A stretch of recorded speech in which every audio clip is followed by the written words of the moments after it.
Hello, Dr. Byron Bucky Phillips, MBA, your tennis pro, your consultant, and your professor of business, management, and business communications.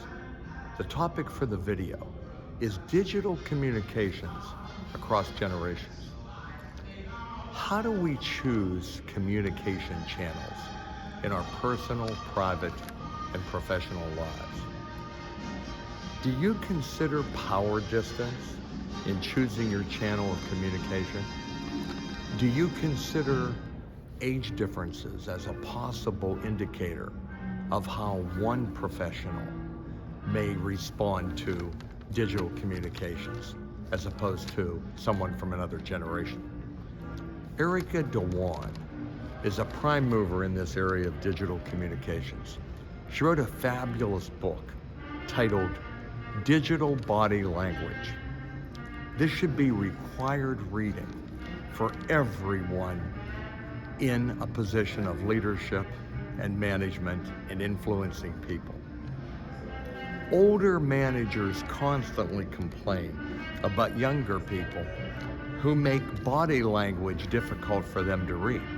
Conversely, younger people complain about older people for the same reason, that they appear to be old-fashioned in demanding phone conversations and face-to-face meetings, as opposed to the faster, more efficient, and even more effective texting, instant messaging, and emailing.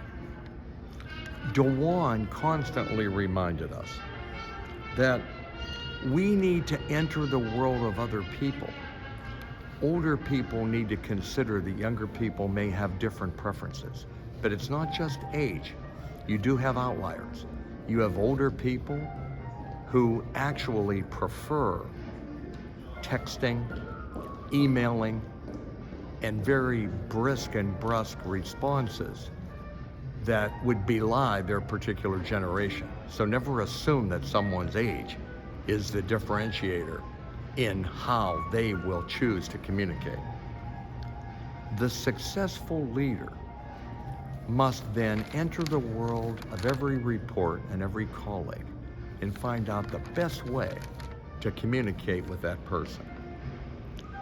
We must be aware of our own implicit biases and not allow our own biases, prejudices, and preferences to dominate our modes and channels of communication.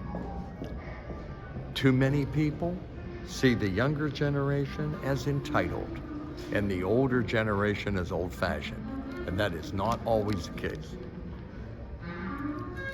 Dhawan again showed the way and the wisdom by admonishing those who don't look at various channels of communication to maximize effectiveness.